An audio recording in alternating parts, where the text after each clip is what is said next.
नमस्कार। आकाशवाणी जयपुर अजमेर से प्रस्तुत हैं प्रादेशिक समाचार।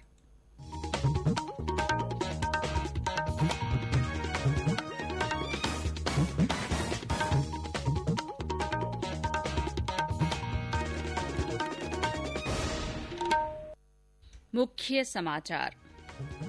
प्रधानमंत्री ने कहा, सरकार न्यूनतम समर्थन मूल्य और फसलों की सरकारी खरीद के लिए प्रतिबद्ध। केंद्र ने राजस्थान सहित 5 राज्यों में कोविड-19 के बढ़ते मामलों पर काबू पाने के लिए उच्च स्तरीय दलों की नियुक्ति की। प्रदेश के लिए तैनात दल जयपुर पहुंचा। राज्य में कोविड-19 के मामलों में लगातार कमी, आज 2010 नए मामलों की हुई पुष्टि। कोरोना जागरूकता को लेकर प्रदेश के विभिन्न जिलों में हुए आयोजन। और शारदीय नवरात्र पर्व की शुरुआत कल से, राज्यपाल कलराज मिश्र ने प्रदेशवासियों को दी शुभकामनाएं।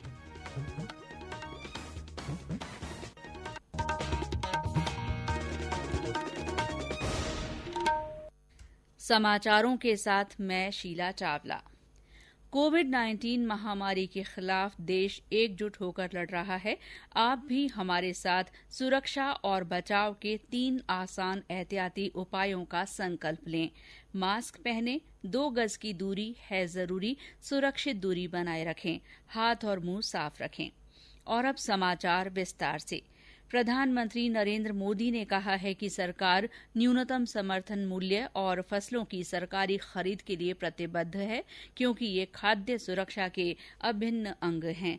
श्री मोदी ने आज खाद्य और कृषि संगठन के 75वें स्थापना दिवस और विश्व खाद्य दिवस के मौके पर 75 रुपये मूल्य का एक स्मारक सिक्का जारी करते हुए कहा कि खाद्य क्रांति की दिशा में सरकार के प्रयासों में देश का किसान महत्वपूर्ण स्तंभ है। उन्होंने कहा कि किसानों ने कोरोना वायरस महामारी के दौरान देश में खाद्य आपूर्ति बनाए रखने में किसानों ने महत्वपूर्ण भूमिका निभाई है। नए कृषि संबंधी कानून की सराहना करते हुए उन्होंने कहा कि इससे मंडियों के साथ साथ किसान भी मजबूत होंगे और उन्हें प्रतिस्पर्धा का लाभ मिलेगा। बीते 6 साल में देश की इन कृषि मंडियों में बेहतर इंफ्रास्ट्रक्चर तैयार करने के लिए 2,500 करोड़ रुपए से अधिक का निवेश किया जा चुका है। इन मंडियों में आईटी इंफ्रास्ट्रक्चर तैयार करने के लिए भी सैकड़ों करोड़ रुपए खर्च किए गए हैं। इन मंडियों को इनाम यानी नेशनल एग्रीकल्चर मार्केट से भी जोड़ा जा रहा है। एपीएमसी कानून में जो संशोधन किया गया है, उनका लक्ष्य इन एपीएमसी को अधिक कॉम्पिटिटिव बनाने का है। किसानों को लागत का 1.5 गुना दाम एमएसपी के रूप में मिले, इसके लिए भी अनेक कदम उठाए गए हैं। प्रधानमंत्री ने कहा कि कृषि उत्पादक संगठनों के एक वृहद नेटवर्क का सृजन किया जा रहा है, जिससे छोटे किसानों के जीवन में क्रांतिकारी बदलाव आएगा। प्रधानमंत्री ने हाल ही में विकसित 8 फसलों की अधिक पोषण वाली 17 किस्में राष्ट्र को समर्पित भी की।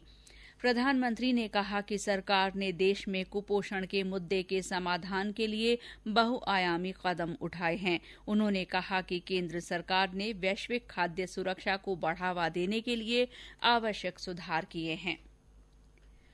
केंद्र सरकार ने हाल में राजस्थान सहित 5 राज्यों में कोविड-19 के बढ़ते मामलों पर काबू पाने के लिए उच्च स्तरीय दलों की नियुक्ति की है। प्रत्येक दल में एक संयुक्त सचिव, एक स्वास्थ्य विशेषज्ञ शामिल होगा, जो जन स्वास्थ्य पहलुओं का अध्ययन करेगा।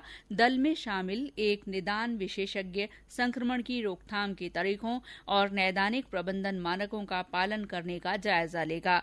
केंद्रीय स्वास्थ्य मंत्रालय ने कहा है कि ये दल कोरोना के नियंत्रण, निगरानी, परीक्षण, संक्रमण की रोकथाम और नियंत्रण उपायों तथा पॉजिटिव मामलों के कुशल नैदानिक प्रबंधन को मजबूत करने की दिशा में राज्य के प्रयासों में सहयोग करेंगे। केंद्रीय दल समय पर निदान और कोविड से संबंधित चुनौतियों का प्रभावी ढंग से प्रबंधन करने के लिए मार्गदर्शन करेंगे।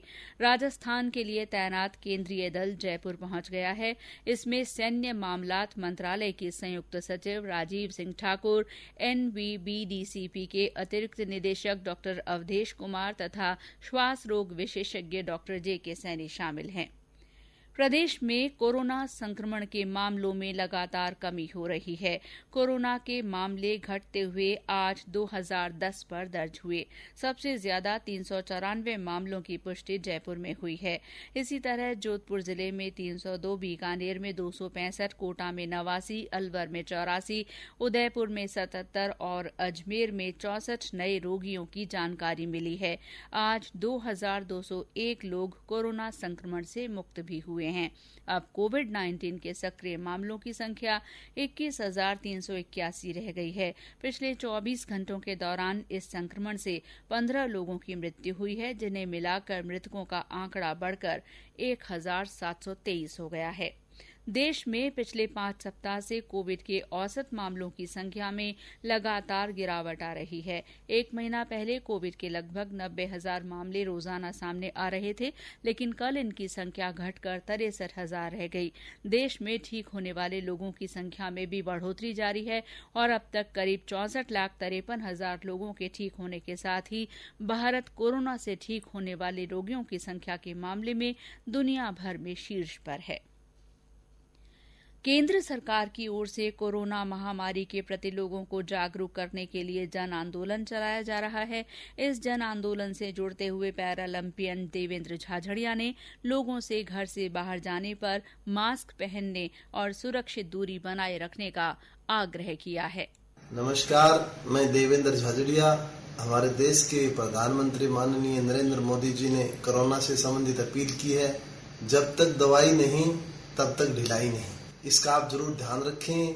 आप बार बार अपने हाथ धोएं, मास्क पहने और मास्क अच्छे से पहने।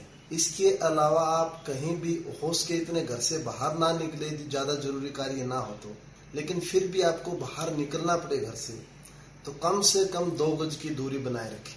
इन सभी बातों का आप ध्यान रखेंगे, पालन करेंगे और हम जल्द ही कोरोना से जो लड़ाई लड़ रहे हैं उसमें जरूर विजयी हो। धन्यवाद। कोविड-19 से बचाव के लिए प्रधानमंत्री नरेंद्र मोदी की ओर से 8 अक्टूबर को पूरे देश में शुरू किए गए जन आंदोलन से ज्यादा लोग जुड़ रहे हैं। आकाशवाणी जयपुर के समाचार विभाग की ओर से प्रसारित किए जाने वाले समाचार बुलेटिनों में जनता के नाम संदेश श्रृंखला के अंतर्गत कोविड-19 बीमारी से बचाव के लिए श्रोताओं के जागरूकता संदेश प्रसारित किए जाएंगे। श्रोताओं से निवेदन है कि वे अपने कोरोना जागरूकता संदेश रिकॉर्ड कर आकाशवाणी समाचार जयपुर के व्हाट्सएप नंबर 9414052368 पर भेज सकते हैं। आज सुनिए जोधपुर से हमारे श्रोता शंकर लाल का संदेश। नमस्कार, मैं शंकर लाल बोल रहा हूँ जोधपुर से। कोरोना से बचाव ही उपचार है, ये बात याद रखना है जरूरी। घर से बाहर निकलो तो चेहरे पर मास्क होना है जरूरी। एक दूसरे से 2 गज दूर रहकर बात करना है जरूरी। घर पहुंचते ही पहले साबुन से 20 सेकंड हाथ धोना बहुत है जरूरी। कोरोना से बचाव ही उपचार है, ये बात याद रखना है जरूरी।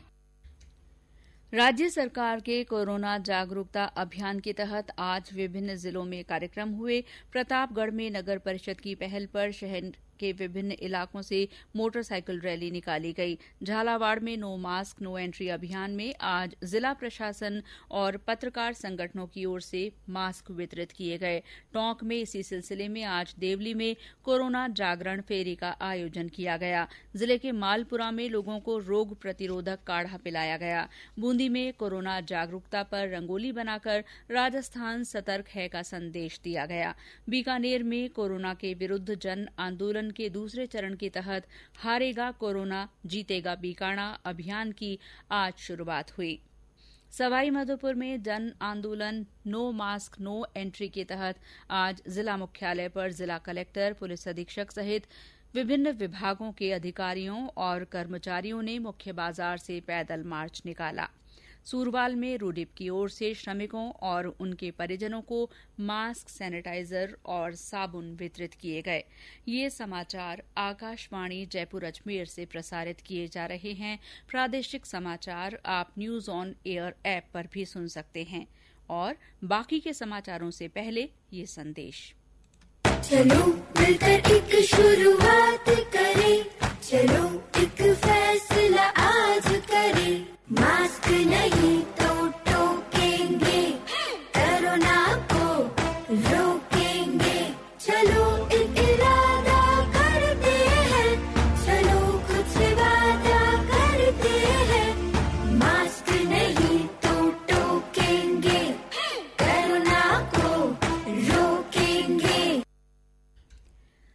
समाचारों में आपका फिर स्वागत है।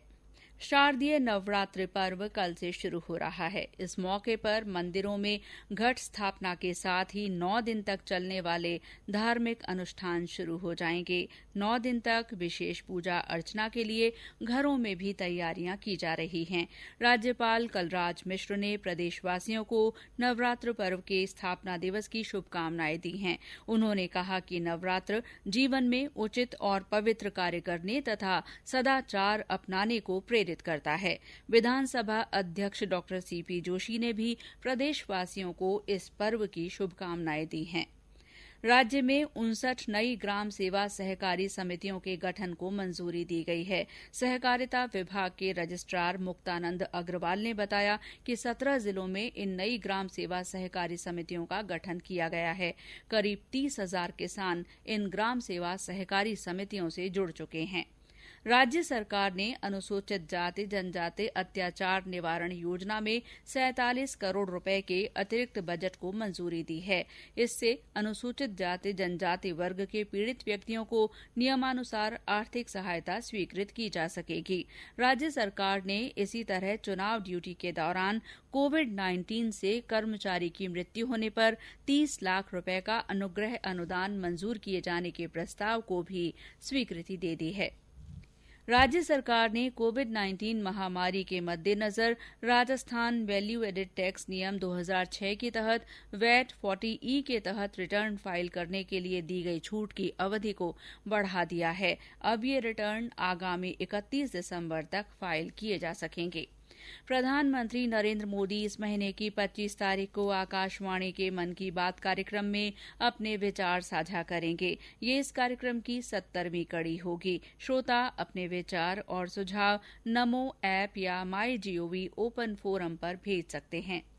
राजस्थान के लेखराज माहेश्वरी को हस्तशिल्प निर्यात संवर्धन परिषद में उत्तर पश्चिम क्षेत्र का क्षेत्रीय संयोजक चुना गया है।